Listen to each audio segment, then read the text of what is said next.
The Battle of Bennington.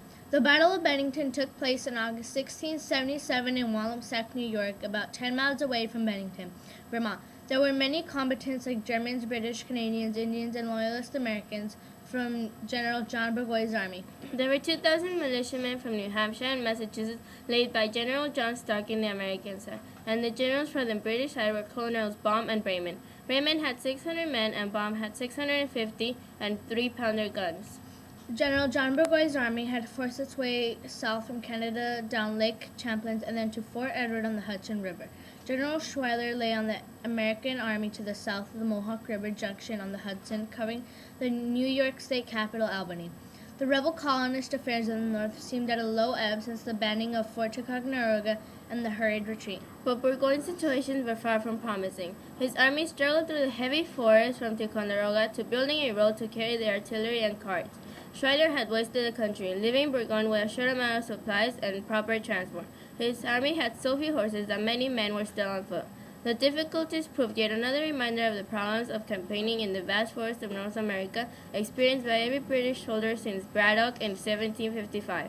Baum's force lay in positions around the bridge over the Wallamsack River.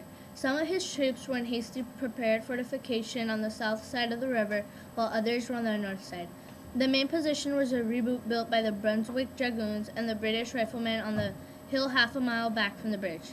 For much of that day, movement from both sides was held up by heavy rain. In mid-afternoon, the Americans began their assault on the Dragoon Depot, Colonel Nichols and Colonel Herrick attacking from rear and flank. On hearing the firing, Colonel Hobart attacked the Tory military entrenched on the near side of the river, and Brigadier Stark stormed the main advanced body of troops. The final blow was a letter from General Howe at New York. Howe informed Burgoyne that the main British army was leaving to invade Pennsylvania, rather than attacking up the Hudson to meet with him.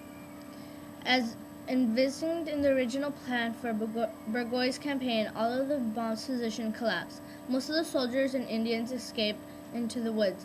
Others in the Dragoons redoubt, which became the focus of heavy fighting. Finally, a lack of ammunition forced a severely wounded Baum and the remnants of his dragoons to surrender. His force had been annihilated. Sometime later, Braman's column approached the area. Stark, with Warden's newly arrived troops, after an initial setback, attacked the Germans, forcing them to retreat, suffering a continuous galling fire from the pursuing Americans until rescued by nightfall. The Americans won by a lot. There was a lot of casualties on the British side. About 900 men were killed and captured. And in the American side, 70 casualties in total, but they also captured 4 guns and several small arms. Stark was appointed brigadier in the Continental Army and was one of the leading soldiers of the Revolution. Bennington was a major battle in establishing the ability of the Americans to hold their own against regular European troops.